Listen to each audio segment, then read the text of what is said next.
Bagaimana jika saya katakan padamu bahwa mulai hari ini, reaksi orang toksik tidak akan lagi menguasai pikiranmu? Jika kamu memahami satu hal penting yang akan kita bahas, bukan trik motivasi murahan, bukan juga jurus cuek bebek yang cuma kamu pura-pura lakukan di luar, tapi dalam hati tetap panas. Ini adalah sudut pandang yang akan mengubah cara kamu memandang setiap serangan, sindiran, atau tatapan merendahkan. Karena masalah sebenarnya bukan pada mereka yang bicara. Masalahnya ada pada izin tak terlihat yang kita berikan, izin untuk menyentuh tombol emosi kita. Begitu orang toksik tahu letak tombol itu, mereka akan memainkannya sesuka hati.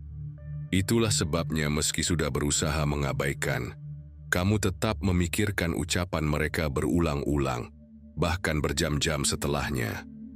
Zeno dari Citium, pendiri Stoicism, pernah berkata, manusia terganggu bukan oleh hal-hal itu sendiri, tetapi oleh pandangan yang ia miliki terhadapnya. Kamu bukan hancur karena kata-kata mereka. Kamu hancur karena cara kamu membiarkan kata-kata itu masuk dan menafsirkan nilaimu. Hari ini saya ingin memberimu sebuah kacamata baru, prinsip yang saya sebut cermin retak. Karena orang toksik itu seperti cermin yang retak. Apapun yang kamu lihat di sana adalah distorsi, bukan kebenaran tentang dirimu. Jika kamu masih percaya pada pantulan mereka, kamu akan terus merasa kurang, marah, atau ingin membalas. Bayangkan hidupmu jika setiap komentar meremehkan hanya terasa seperti angin lewat di telingamu.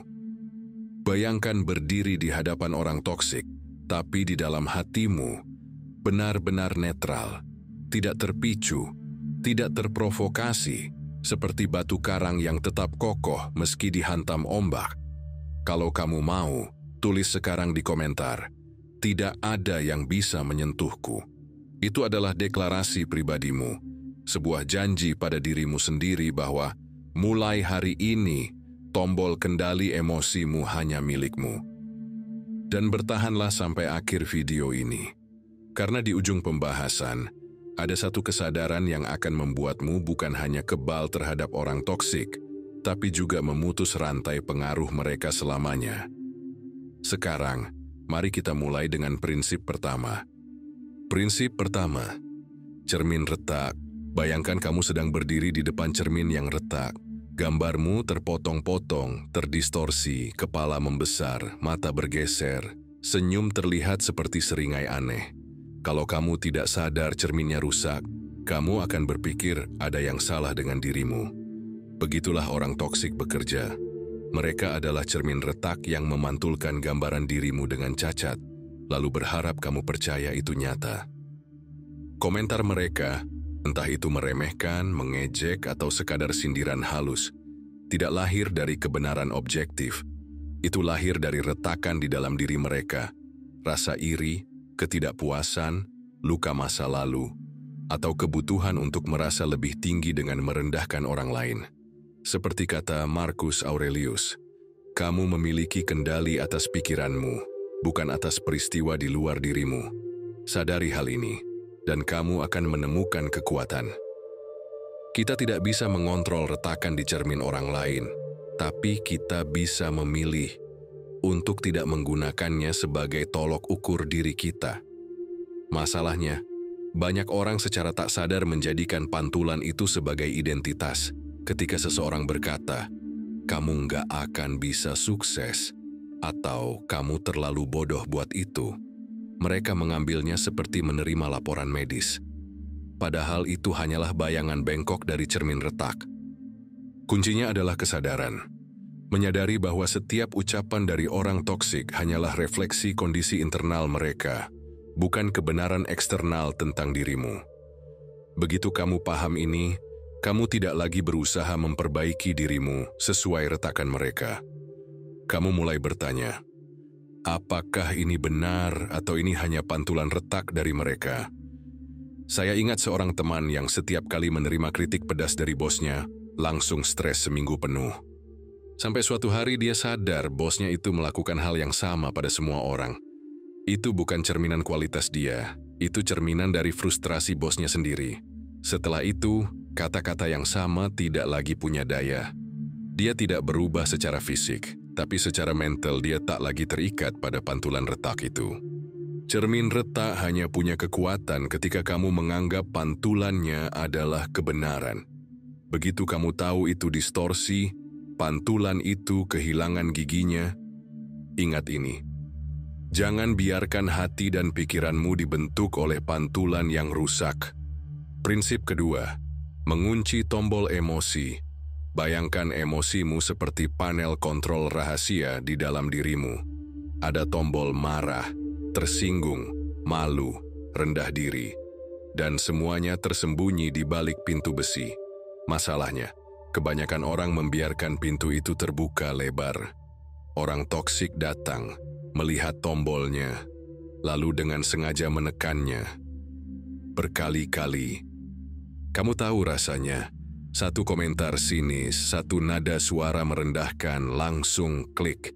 Emosimu meledak, bukan karena mereka punya kekuatan mistis, tapi karena kamu belum mengunci pintu itu. Epictetus pernah berkata, jika seseorang berhasil memprovokasimu, sadarlah bahwa pikiranmu turut berperan dalam provokasi itu. Artinya, setiap kali kamu terpancing, ada persetujuan diam-diam dari pikiranmu untuk bereaksi. Bukan kesalahan sepenuhnya di luar, ada izin yang kamu berikan.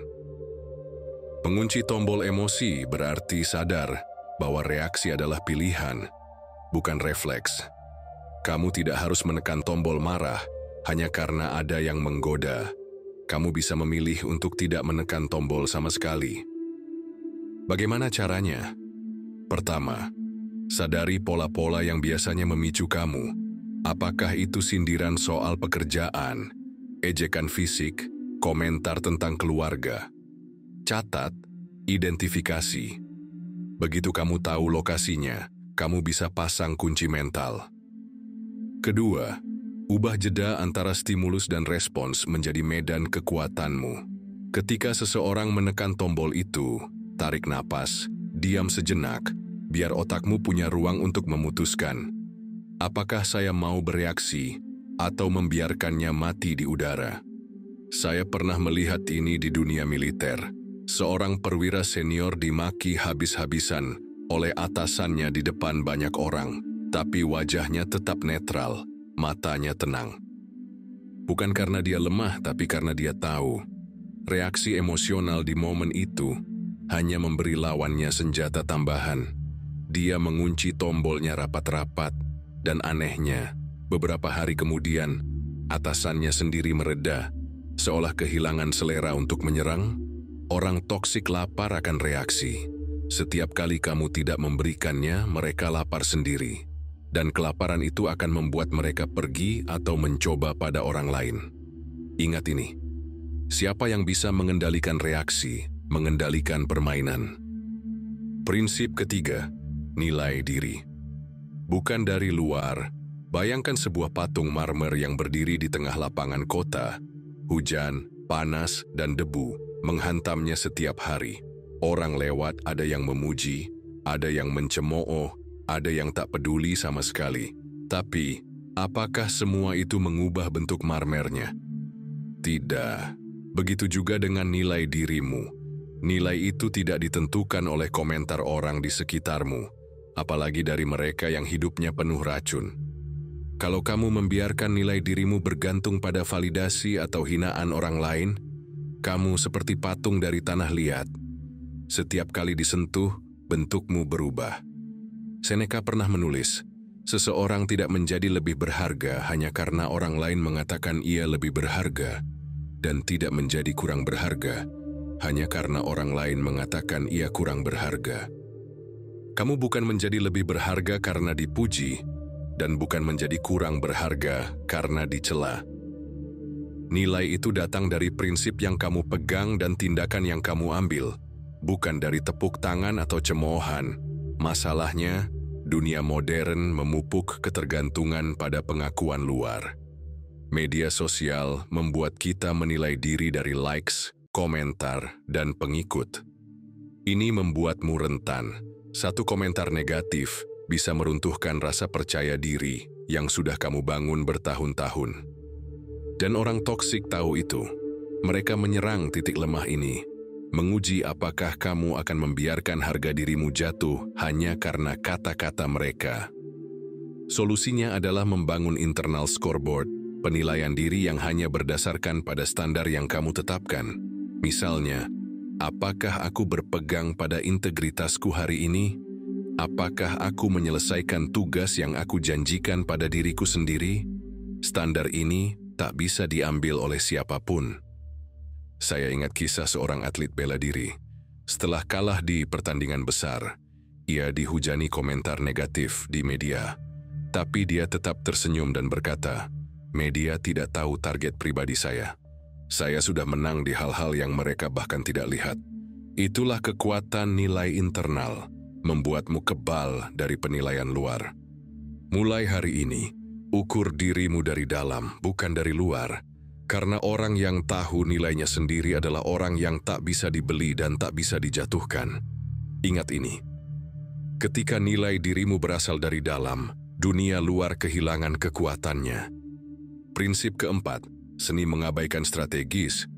Banyak orang mengira mengabaikan berarti kalah, padahal dalam permainan psikologis, mengabaikan seringkali adalah kemenangan yang paling menghancurkan bagi orang toksik. Mereka hidup dari reaksi orang lain, seperti api yang butuh oksigen untuk tetap menyala. Dan oksigen itu adalah atensi serta emosimu. Friedrich Nietzsche pernah berkata, "Jangan pernah menyia-nyiakan kebencianmu untuk sesuatu yang kecil." Artinya, kebencian dan energimu terlalu berharga untuk dihamburkan pada hal-hal yang tidak punya nilai strategis. Mengabaikan strategis adalah seni memilih medan perang yang menguntungkanmu. Masalahnya, ego sering membuat kita terpancing. Kita ingin membalas, membuktikan, atau setidaknya menunjukkan bahwa kita tidak takut. Tapi di mata orang toksik, setiap balasan, entah cerdas, marah, atau sarkas, adalah tanda bahwa mereka berhasil mengganggumu. Itu membuat mereka semakin bersemangat. Seni mengabaikan strategis bukan soal diam pasif. Ini adalah keputusan sadar untuk tidak memberi bahan bakar pada api yang tidak membawa manfaat jangka panjang. Kamu bisa mengabaikan dengan tubuh tenang, wajah netral, dan pikiran tetap fokus pada hal-hal yang kamu anggap penting. Saya pernah melihat ini di dunia bisnis. Seorang CEO baru masuk, langsung diserang oleh seorang manajer senior yang merasa posisinya terancam. Daripada membalas atau mendebat setiap sindiran, sang CEO hanya tersenyum dan terus bekerja membangun hasil nyata. 6 bulan kemudian manajer itu kehilangan pengaruhnya sendiri. Karena semua orang melihat bahwa serangannya tidak pernah mempengaruhi sang CEO. Mengabaikan strategis itu seperti membiarkan musuh memukul udara. Semakin keras mereka mencoba, semakin cepat mereka kelelahan. Dan di saat itu kamu tetap berdiri tegak, utuh, dan fokus pada tujuanmu. Ingat ini. Tidak semua peluru layak ditembakkan kembali. Beberapa lebih baik dibiarkan jatuh ke tanah. Prinsip kelima, filter realitas. Pernahkah kamu melihat kacamata hitam dengan lensa polarizer? Begitu kamu memakainya, silau dan pantulan yang mengganggu langsung hilang. Objeknya tetap ada, tapi efeknya pada matamu berubah total. Begitu pula dengan pikiran. Kita semua memakai lensa untuk melihat dunia. Setiap kata yang kita dengar, setiap ekspresi yang kita lihat, melewati filter ini sebelum menjadi makna. Masalahnya banyak orang tidak sadar bahwa filternya kotor atau rusak, membuat komentar orang toksik terasa lebih tajam dari yang sebenarnya.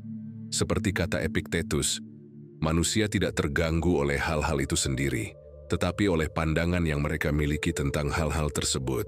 Yang mengganggu kita bukanlah fakta, tapi interpretasi yang kita pilih. Komentar, "Kamu nggak layak dapat itu," adalah fakta bahwa seseorang mengucapkannya. Tapi rasa sakitnya datang dari interpretasi. Mungkin mereka benar, Mungkin aku memang tidak layak. Filter realitas berarti kamu memutuskan. Setiap kata yang masuk harus melewati penyaringan. Pertama, apakah ini fakta objektif atau hanya opini? Kedua, apakah ini relevan dengan tujuan dan prinsipku? Ketiga, apakah ini pantas mendapatkan reaksiku? Dengan latihan, filter ini menjadi otomatis. Kata-kata toksik akan masuk ke telingamu, tapi berhenti di pintu kesadaran sebelum menembus ke emosimu. Seperti percikan api yang jatuh di lantai basah, tidak ada yang terbakar. Saya pernah melihat ini pada seorang pelatih MMA. Di ruang konferensi pers, lawannya mencoba memancing emosi dengan hinaan pribadi. Sang pelatih hanya tertawa, lalu menjawab, "Kata-kata itu bukan milikku. Jadi kenapa saya harus membawanya pulang?" Itulah filter realitas bekerja, memutus rantai sebelum racun itu masuk ke darah. Mulai sekarang, bayangkan setiap komentar negatif seperti email spam. Kamu tidak perlu membacanya, apalagi membalasnya. Cukup masukkan ke folder tidak relevan di pikiranmu, dan lanjutkan hidup. Ingat ini, bukan semua yang masuk ke telinga harus sampai ke hati. Sekarang kamu tahu, orang toksik hanya berkuasa ketika kamu menyerahkan kendali itu pada mereka. Dengan memahami cermin retak, mengunci tombol emosi, nilai diri. Bukan dari luar, seni mengabaikan strategis dan filter realitas, kamu sudah memegang 5 kunci yang membuatmu kebal dari racun mereka. Ingat, kamu tidak bisa mengontrol orang lain, tapi kamu bisa menguasai dirimu. Dan ketika kamu menguasai dirimu, dunia luar tidak lagi punya senjata yang bisa menembusmu. Mulai hari ini, jangan biarkan kata-kata atau sikap orang toksik menjadi penentu arah hidupmu. Jangan biarkan luka mereka menjadi arsitek masa depanmu. Kamu bukan pantulan mereka, kamu adalah dirimu sendiri. Marcus Aurelius pernah menulis, "You have power over your mind, not outside events. Realize this and you will find strength." Kekuatan itu sekarang ada di tanganmu. Tinggal satu pertanyaan, apakah kamu akan memakainya atau membiarkannya berdebu? Tulis di kolom komentar deklarasimu hari ini, "Aku siap menguasai diriku sendiri." Dan jika video ini membuatmu berpikir, saya tantang kamu untuk menonton video berikutnya yang ada di layar sekarang.